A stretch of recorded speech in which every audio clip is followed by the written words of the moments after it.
Item ಯಾವುದೇ ಇರಲಿ try ಮಾಡಿ ಆಚಿ ಚಿಕನ್ ಮಸಾಲಾ. ಇರಾನ್ ಮತ್ತು ಇಸ್ರೇಲ್ ಹಾಗೂ ಅಮೆರಿಕ ನಡುವಿನ ಯುದ್ಧದಲ್ಲಿ ಇರಾನ್ನ ಸರ್ವೋಚ್ಚ ನಾಯಕ, ಧಾರ್ಮಿಕ ನಾಯಕ ಖಮೇನಿ ಅಂತ್ಯವಾಗಿದೆ. ಇರಾನ್ನಲ್ಲಿ ಸದ್ಯ ಯಾವ ರೀತಿಯ ವಾತಾವರಣ ಇದೆ ಅಂತ ನೋಡೋದಾದ್ರೆ, ಇರಾನ್ನ ರಾಯಭಾರ ಕಚೇರಿಗಳಲ್ಲಿ ರಾಷ್ಟ್ರಧ್ವಜ ಅರ್ಧಕ್ಕೆ ಇಳಿಸಿ ಖಮೇನಿಗೆ ಗೌರವವನ್ನು ಸೂಚಿಸಲಾಗ್ತಾ ಇದೆ.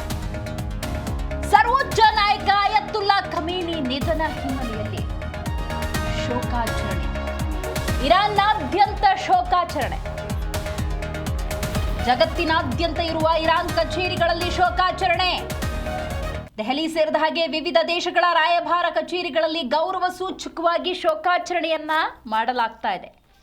ನೀವು ದೃಶ್ಯದಲ್ಲಿ ಗಮನಿಸಬಹುದು, ಖಮೇನಿ ನಿಧನ ಹಿನ್ನೆಲೆಯಲ್ಲಿ ಇರಾನ್ನಲ್ಲಿ 40 ದಿವಸಗಳ ಶೋಕಾಚರಣೆ ಇದೆ. ಇರಾನ್ನ ರಾಯಭಾರ ಕಚೇರಿಗಳು ಎಲ್ಲೆಲ್ಲಿದೆ ಅಲ್ಲೆಲ್ಲ ಕೂಡ ಶೋಕಾಚರಣೆಗೆ ಸೂಚನೆಯನ್ನು ಕೊಡಲಾಗಿದೆ. ಇದು ಇರಾನ್ ಮತ್ತು ಇಸ್ರೇಲ್ ಅಮೆರಿಕ ನಡುವಿನ ಯುದ್ಧ. ನೋಡಿ, ಗುರುವಾರವಷ್ಟೇ ಅಲ್ಲಿ ಅಮೆರಿಕ ಮತ್ತು ಇರಾನ್ ನಡುವೆ ಅಣು ಸಂಬಂಧ 3ನೇ ಸುತ್ತಿನ ಮಾತುಕತೆ ನಡೀತಾ ಇರತ್ತೆ. ಅಷ್ಟರಲ್ಲೇ ತುರ್ತಾಗಿ ದಾಳಿಯನ್ನು ನಡೆಸಲಾಗಿದೆ ಅಂತ ಕೂಡ ಹೇಳಲಾಗ್ತಾ ಇದೆ.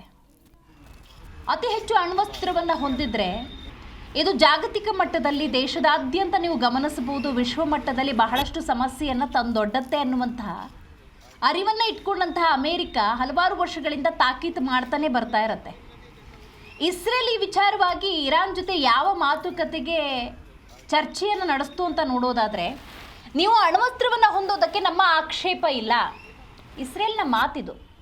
ನೀವು ಅಣ್ವಸ್ತ್ರವನ್ನು ಹೊಂದೋದಕ್ಕೆ ನಮ್ಮ ಆಕ್ಷೇಪ ಏನಿಲ್ಲ. ಆದರೆ ನೀವು ಹೊಂದುವಂತಹ ಅಣ್ವಸ್ತ್ರಗಳ ವ್ಯಾಪ್ತಿ ಎಷ್ಟಿರಬೇಕು ಅಂದರೆ ಅದು 300 ಕಿಲೋಮೀಟರನ್ನು ಮೀರಬಾರದು.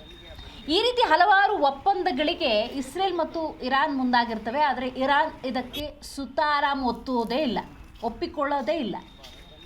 ಸೊ ಆ ಸಂದರ್ಭದಲ್ಲಿ ತೆರೆಮರೆಯಲ್ಲಿ ಅಣ್ವಸ್ತ್ರ ಅನ್ನೋದು ನಿರಾತಂಕವಾಗಿ ತಯಾರಾಗ್ತಾನೆ ಇರುತ್ತೆ. ಅದು ಭವಿಷ್ಯದಲ್ಲಿ ಅಪಾಯವನ್ನು ತಂದೊಡ್ಡಬಹುದು ಅನ್ನುವಂತಹ ವಿಚಾರವನ್ನು ಮನಗಂಡಂತಹ ಇಸ್ರೇಲ್ ಮತ್ತು ಅಮೇರಿಕ ದಾಳಿಗಳ ಮೇಲೆ ದಾಳಿಯನ್ನು ನಡೆಸುತ್ತೆ.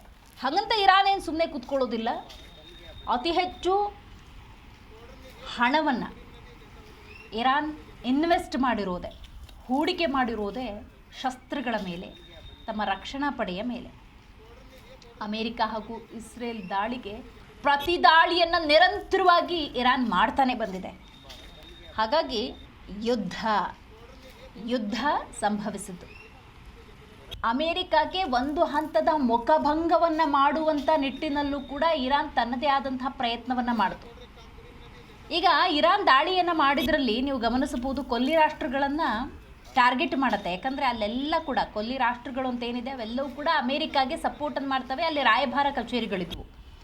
ಸೊ ಹಾಗಾಗಿ 14 ಪ್ರಮುಖ ಅಮೇರಿಕಾದ ಜಾಗಗಳಲ್ಲಿ ದಾಳಿಯನ್ನು ಮಾಡಿದ ಇರಾನ್ನ ನಡೆಯನ್ನು ಖಂಡಿಸುವಂಥ ನಿಟ್ಟಿನಲ್ಲಿ ಪ್ರತಿ ದಾಳಿ ನಿರಂತರವಾಗಿ ನಡೆಯುತ್ತೆ. ಇರಾನ್ನ ಧಾರ್ಮಿಕ ಸರ್ವೋಚ್ಚ ನಾಯಕ ಖಮೇನಿಯನ್ನೇ ಟಾರ್ಗೆಟ್ ಮಾಡಿಕೊಂಡು ಇವತ್ತು ಹತ್ಯೆ ಕೂಡ ನಡೆದಿದೆ. ಸದ್ಯ ಯಾವ ರೀತಿಯ ವಾತಾವರಣ ಇದೆ ಅಂತ ನೋಡೋದಾದರೆ, ಇರಾನ್ನ ರಾಯಭಾರ ಕಚೇರಿಗಳಲ್ಲಿ ರಾಷ್ಟ್ರಧ್ವಜವನ್ನು ಅರ್ಧಕ್ಕೆ ಇಳಿಸಿ ಖಮೇನಿಗೆ ಗೌರವವನ್ನು ಸೂಚಿಸಲಾಗ್ತಾ ಇದೆ.